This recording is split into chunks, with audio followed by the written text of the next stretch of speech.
This Rhodes is on fire! Cody showing his desire to burn his body just to get a reaction. Could it be boos or cheering? No one can really tell because we're concerned about the Rhodes that's on fire. I'm John Redden with my review of AEW Dynamite from Bad Street, Atlanta, GA, baddest street in the whole USA, and oh boy, do I have thoughts about this show. And after that terrible rendition of that Alicia Keys song, this girl is on fire. No, this Rhodes is on fire. You know, Cody, when people say that you have heat with the fans, that's not actually what they mean. You don't need to literally light yourself on fire, but holy fucking shit, there is a lot of stuff to talk about here. Let me know your thoughts on this show in the comments, please. There was some good wrestling on this show. There was also some, good promos work and everything, and some good segments, and then, oh boy, this is going to be fun. I will say, though, it was nice that they were back in the Crockett Stronghold, Georgia Championship Wrestling Stronghold, WCW Stronghold of Atlanta, GA. We just didn't get Michael Hayes there to do Bad Street, USA. More in the goddamn pity. But anyway, get well soon, JR. He's off of commentary to get treatment for his skin cancer. I honest to God hope that he can beat it. If he needs to take more time to just relax, don't do it. Just get yourself through it. Relax. Don't do it. Just stay home. Get better, JR. Okay, enough bad song renditions for now. Card rundown, Excalibur, Shivani on commentary. Hangman come out to a big pop. Unschooled in the Art of Barbecue was above his, name there. That was kind of funny. And Cowboy Shit chants, and he joins commentary. Dasha does the ring announcing. Apparently, Justin Roberts is off due to a family emergency. In all honesty, I think even once he's ready to come back, trade the duties. Dasha can do really good stuff as far as ring announcing. So, it's going to be Bryan and Hangman at Winter is Coming on January 15th, December 15th. That would be interesting if they pushed it out that far. Nope. Winter is coming in 2 weeks. Ha, lol. And by the way, the graphics make it look like Bryan Danielson versus Wangman. And goddamn graphics department is still funny though. It's Wangman, and who's ready for some Wangman shit? What do you say? Okay, so Angels gets a hometown pop. It's wild to think that I just saw Alan 5 Angels at an independent show just a few days ago. And he's really good. He took the main champion there, Kita, to the limit as far as a 30-minute time limit, because that's what taking it to the limit would be. You're going to walk along the razor's edge. Bryan Danielson took on Alan 5 Angels. Good God, Bryan is having the goddamn time of his life as far as being a heel here. He's just having so much fun. 5 to get in his shots after Bryan kept not taking him seriously. Spanish Fly for 2. He kicked his head in and got the knee bar on, for the victory. Okay, nice, quick, and there you go. 5 got in his shots, and Bryan just always seemed like he was in control. Shivani was interviewing Bryan. Good God, he has the crowd in the palm of his hand, is what I wrote down. I kicked his head in and snapped his MCL. I know that you probably don't understand what that is, because Bryan is this generation's Bret Hart as far as a heel. Because he's just that good at being, just cutting people down as far as being that great in the goddamn ring. He's so fucking good. I'm not saying he's better than Bret. Bret's still my favorite of all time, but I'm just saying, in comparison, Bryan is having a whole lot of fun just with how good he is in the ring. And next week, there's a Dark Order member from Long Island. It's going to be John Silver, by the way. It's not cowboy shit, it's coward shit. And then Silver shows up. Well, you and Bryan can't touch each other, Hangman says, but I can touch Bryan. I need an adult. I am an adult. By the way, I only hit you because I have, these bad feelings about your father. Take that. I actually forgot the exact quote. And Bryan tonight, he's just running him down and everything. This guy's beneath me. But it is going to be him versus Silver next week in Long Island. And Miro has been in some form of purgatory and is basically saying, what do you do? What does a man do when his weakness literally separates his head from his heart? Talking about his neck. And how he will bring fear, that he will storm the gates of heaven and the streets will flow red. And just, this is the kind of shit I love from Miro. I love this stuff. This is great. I don't know why he was in an all-white background, I don't know why he was all white now, baby. It's all white now, but good. Good. This is good stuff. So far, we're clicking along. CM Punk versus Lee Moriarty, who's another guy that I saw at that independent show just a few days ago. Took on a kid named Nick Wayne. I say kid because he's 16 years old, but my God, Lee Moriarty is really good. And huge pop for Punk, sing along, all that. MJF joins to commentary, and he is in an outfit that I wrote down that would make Walt Disney rage. If you get it, you get it. It's an outfit that would make him say, "Put me back in." So, do you know what CM stands for? Cooking meth, MJF. MJF did some good stuff on commentary. It wasn't his best commentary, and it wasn't his best post-match promo, but I still enjoy it. Now, I will say what I did and didn't like about it, because everybody can have a bit of a dip. It was still good, but it was what it was. We're going to have the Dynamite Diamond Battle Royal. It's for the Diamond Ring, and MJF's going to get ready to fist somebody to win for the third year in a row. I'm guessing he will be facing whoever is in the finals and will lose, because he's had it, like, 2 years in a row. I wouldn't be surprised if he managed to win. I wouldn't be surprised if he won a third time in a row. I think they're going to find a way where Punk might distract him, and that will lead to MJF being even more mad, because he's better than you and you know it, and it's like, how dare you distract me, Punk? So, and he says, I wrestle when it's necessary, Shivani. Lee with good groundwork and good arm focus and stuff like that, and Punk basically took over during the break, hitting some slams, doing some good stuff. Lee with more good arm focus and did a nice crossface, while MJF's cutting down the fact, why is it taking Punk so long to beat him? And we get a series of near falls, we get a double underhook for 2, then we eventually get a GTS out of nowhere, 1, 2, 3. And Punk gets a victory. And then MJF talks about Punk struggling to beat his opponents and says, I guess the only thing you're the best in the world at is trying to get in Britt Baker's pants. What's the matter, PG Punk? You look unamused, which coincidentally is the same look that Britt Baker would have if you tried to get her in bed. Many people are calling out this promo, and I don't think that people understand that recently Punk said, oh yeah, you talk about being one of the pillars, MJF, and you've been replaced by Britt Baker. Now, should he have done a pseudo Sunny Days thing? Who knows? But I didn't have as much of a problem with this promo. Now, if it turns out Britt did, okay. Then sure, we can have a discussion about that. I didn't have as much of a problem with it. Was it the low-hanging fruit? Sure. Was it MJF's best promo? No. But did I enjoy it? Yes.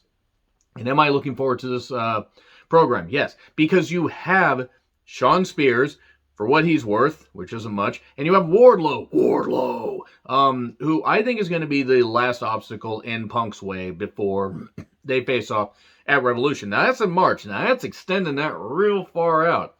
But you also have FTR, who, yes, are involved in the feud with Lucha Bros and stuff like that, but you could also have Punk have a partner, do this stuff, do 6-mans. You can find a way to extend this.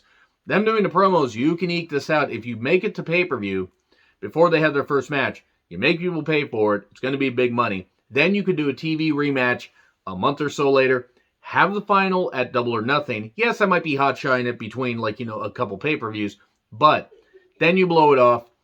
Punk can go win 2-1, or MJF can win 2-1 and go to face Adam Hangman Page or whoever the champion is at that point. So, again, not the best, but then there is more. Punk says he's wearing Larry David's PJs. Google it, kids. Puts over his opponents and says he's going to punch MJF in his needle dick. MJF won't fight him, but he will win the Battle Royal. I'm going to be better than Piper in Portland, Brett in Canada, Punk in Chicago. The Piper in Portland thing popped me. That did, because Piper is pretty good in Portland from what I've seen. I haven't been able to see that much. Hopefully more Portland wrestling footage is out on YouTube, because I like to see more of that. I like to see just, how good that stuff was.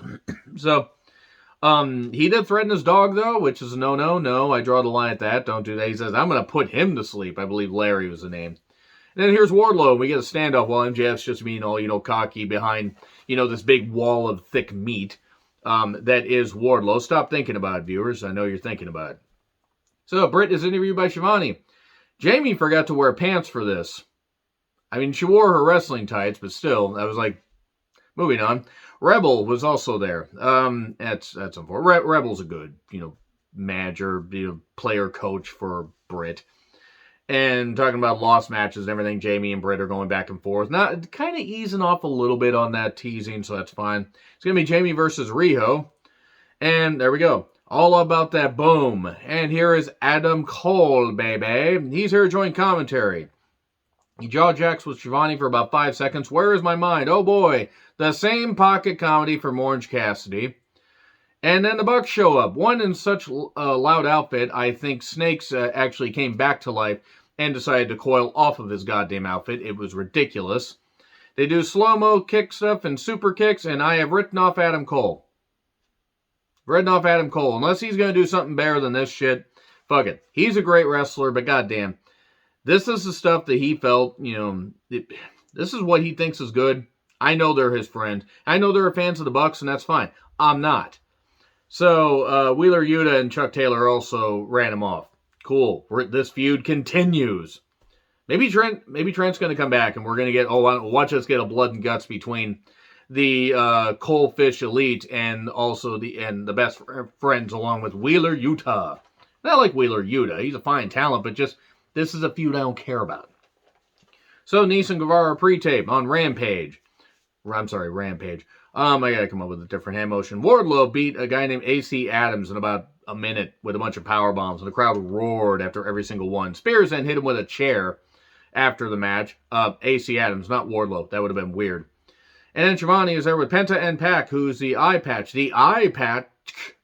Okay, should have worked on that one. Boy, shoehorn that motherfucker in. And Alex, Phoenix is injured, either in storyline or seriously. It's hard to tell with Phoenix, given the shit that he does. And Pac said he is good to fight. And they're going to have, he's going to be part of the 2 out of 3 falls match on Rampage. I did read the Rampage spoilers, by the way. They're hard to avoid. Don't put them in the comments, please. Seek them out if you want, but don't put them in the comments. Gun Club of Austin and Billy. Oh, Billy. It's Colton and Billy with Austin in the corner. Sting and Darby. Sting with new face paint. Sting's first time in Atlanta since, I believe, Bound for Glory 2007 or somewhere around that. And new face paint. The new face paint was actually kind of cool. It did add a little bit of an edge to him. And, of course, Taz joins commentary. And along with Taz, of course, you have Hobbs and Hook. Apparently people like when I do the ow. But no, who did not say anything on commentary? Not Hobbs nor Hook. So, old guy, there's another old guy I see you is what I wrote down when Billy and Sting fought. And Billy just did big man stuff. Darby busted open on top of his head. Sting invincible because he gets the tag and just does his stuff. Austin interferes. Darby dives on him. Darby dives on Billy. In a melee, Scorpion Death Drop on Colton. 1, 2, 3. It's nice that fresh-faced talent, Sting, is getting the win to establish what he can do in the future. Anyway, Marvez then interviews Chris Jericho, who gets laid out by 2.0 and Garcia. I don't know why. If it's a way to write off Chris Jericho so he's not on Dynamite or Rampage for the foreseeable future, I fucking hope so. Just, if his contract is up soon, I just hope they don't let it roll over and they don't, pay him for another year. There's no reason to have Jericho anymore. No reason. Find a way to write him off. He also said that he didn't go to help Eddie Kingston. He went to take care of 2.0, including the SpongeBob Squarehead thing that he keeps trying to make happen. It's not going to happen. Hey, there's Hook on camera again. Okay, I'm done. It sounds like a freaking owl, like having an owlgasm. So, Jericho won't be on Rampage. Oh, no. God, whatever will we do? So, Dynamite Diamond Battle Royal. 3 of the 12. Taz talks about Taz math. 125% chance. That is not how math works. Here's Leo to do a back and forth with him. I'm a fighter. He's going to be in it. And the crowd was quiet at first. They eventually got into it a little bit, but I don't think they really cared. And this was kind of awkward. This didn't really work for me. So anyway, pre-tape with Jade and Sterling. Thunder Rosa's student is going to have to face off against Jade. Thunder Rosa is going to be the commentator and yells in English and Spanish. I don't know what the fuck she said, because I only took 1 year of Spanish and I have no idea. I actually knew more going into the class than coming out of it. And that's not knocking. Thunder Rosa is great as far as being a spokesperson for, she could be the figurehead of your company, especially of your women's division with how good she is. But hey, she was fired up and her on commentary. That's exactly what we need. More Thunder Rosa on my television, please. So, I just feel bad for this. Jade is not ready for this. Statlander took on Destination Unknown. Boopy, boopy, boopy, so hoes, I'm calling this TBS quarterfinal match. The crowd was split at first. They did nice wrestling. There was some nice, series of arm drags and some other stuff and good power moves. Statlander had the power edge. Scintillating camera work I noted during this match. We get, sorry I'm not home right now. I'm walking in the spider crabs. Wait, I have to kick out or I will have to tap out. Buckle bomb and the driver for 2. And then leave a message and I'll call you back. Okay, that was forced in. Poison Rana. Stop with the Poison Ranas. Men, women, aliens from the third ring of Saturn. I don't care. Stop with the Poison Ranas, goddammit. Snap Rana for 2. Roll up. Yes, the most devastating maneuver in all professional wrestling. Surprise roll up 1, 2, 3. Handshake and hug. Vicky was yelling at Statlander to distract her while Nyla Rose, who is not exactly slight. I mean, she's in shape, but the fact is, how can Nyla Rose sneak up on anybody? She's facing off against Ruby Soho, so she attacks her, and then Statlander comes down, runs her off, and then when checking on Ruby, knees her in the head. Seriously, why? Whatever. It didn't seem like it really hurt her that bad, but Rampage is Sammy and Tony Nese, Pac and Penta versus FTR, and Jade in action. They need a 4th match. If you're going to feature Jade in a match, you need to have a 4th match. She cannot work long matches. Dynamite, Diamond Battle Royal, Jamie versus Riho, Bryan versus Silver for Dynamite. Andrade in a suit for his entrance, along with G.I. Jose. Cody getting booed heavily in his hometown. Fucking Christ, Cody, do you not understand fans don't like you? Cody with Arn versus Andrade with G.I. Jose. Atlanta street fight. Arn falls as in a little pyro pit. Thank fuck the pyro wasn't going off. Okay, because Andrade gloms Cody right there. And I'm just going to say right now, Arn, please, for the love of God, Arn, somebody help Arn lose some weight. Please. I'm really worried about him. And he is one of the greatest promos of all time and one of the best workers. Such an unsung hero as far as wrestling. A lot of people need to seek out his work to see how good he is. That was sad. Now, Jose helped him up. I mean, he helped him up in the context of like trying to beat him up and everything and help him up as good as he could. And then they fought off. And so he hurled a trash can at Andrade. Cody did. He did a moonsault. Cody was getting a few reactions, like positive reactions. And then they were being drowned out by all the boos and everything because a lot of people don't like Cody. So he gets put down on the upturn step. Up, down, stepped it up. Upturn, stepped it up. So whoever the fuck T-Pain is decided to help Cody with a chair. Commentary did mention that he's part of the Go Big Show, which is probably why I've never fucking heard of him. Who the fuck is T-Pain? I don't know who T-Pain is. I'm not even knocking. He's in a bright yellow canary jacket, though. Cody had flaking stuff on his back. People say it was from the trash can. It was the fire gel. They thought it was a good idea to do that. Maybe, Cody, you should have worn a goddamn shirt. And that might have helped. I mean, I don't know. Whatever. Actually, the shirt might have stuck to him, given the finish. So, we get trash cans, a laptop to the head. We get chairs, rope, bullshit. Every goddamn hardcore bullshit, thing right here. I'm going to say right now that there are times where hardcore matches this year have actually worked. And a lot of them in AEW. Britt Baker Thunder Rosa did a pretty good job, even though I didn't really care for the thumbtacks. But during the break, Arn and Jose fight back into the arena. Jose is in better shape than half the roster, is what I noted. Seriously, the guy's in like really good shape. It's like, okay, are we gonna have him wrestle? Does he wrestle? Maybe you should have him wrestle. So, we get a table tease during the break. We get Andrade doing the moonsault, and Cody tried to get the chair up. He didn't want to actually brain him, but it was not a very well-timed spot. Cody was bleeding. I'm fucking shocked that Cody's bleeding. Much like his dad, he wants to bleed in every match. Unlike his dad, Dusty actually drew money. Have I mentioned that I really can't stand Cody? I really don't want Cody. I'll finish that in a minute. The crowd just booing heavily, absolutely booing. I mean, if there were cheers for Cody, they were not very loud by this point. Cody decided to do a tope, but he got stopped by a chair, but then pulled the mats back and did a backdrop onto Andrade. And then, brought out a kendo stick. No. He brought out a sledgehammer. Oh. He brought out a golden shovel. Okay, Cody, seriously, this is single white female bullshit. You're now Elsa Rhodes. Let it go. Let it go. I am no fucking fan of Triple H. I don't mind pot shots. I love the stuff that MJF and CM Punk did as far as pot shots and everything. I didn't mind what Edge and Miz did. Even though the whole thing about the releases was a little bit shit, but that was the company's fault. I don't mind those pot shots. But seriously, Cody, yeah, Stardust was a goddamn bullshit gimmick. You're proving that maybe the company was right to just feature you in the upper mid-card at the most. He's a good worker. He ain't a great worker, and he ain't his dad. He ain't even his dad now. Cody seriously has so much go away, get the fuck off my television screen heat with the fans. It's fucking frightening. Seriously, a golden shovel. Yeah, geez, why don't you couldn't be more on the nose if you have fucking tried. So, Jose gets knocked out by the goddamn golden shovel when he tries to tase Cody, because why the fuck wouldn't we just do more bullshit here?